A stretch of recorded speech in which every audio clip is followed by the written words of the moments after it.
Radhe Radhe. Typical home remedy केश झड़िबा बंद।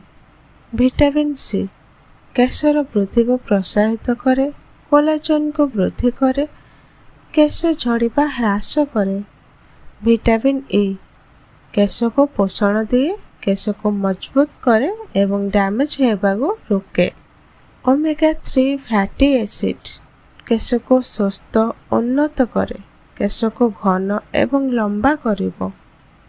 घरोई उपचार होम रेमेडी नड़िया तेल मालिश। केश मूल को पोषण एवं मजबूत करिबा पाई नड़िया तेल को गरम करी मुंडरे मालिश करंतु। अतिरिक्त लाभ पाई रोजमेरी किंबा पुदीनार तेल किछि बूंद मिसाई पारिबे।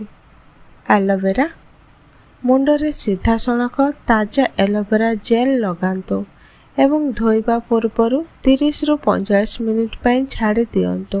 यह मुंड को शांत करिथाए एवं केश को सुस्थ उन्नत करिथाए।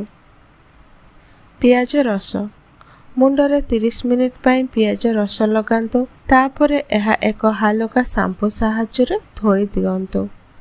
पियाज रे थिबा सल्फर फॉलिकल्स रे रक्त संचालन को प्रोत्साहित करिथाए।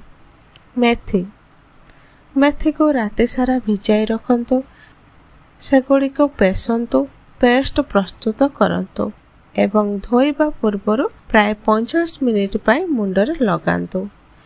एही उपचार प्रोटीन ले भरपूर एवं केश झड़िबा को रोकी थाए। अंडा मास्क प्रोटीन युक्त केश मास्क तैयारी करिबा पाई एक अंडा को अल्प पानी किंबा नड़िया तेल सहित मिश्रण करंतु, 30 मिनिट पाई लगांतु, तापरे भल भाबरे धोई दियंतु। धन्यवाद। राधे राधे।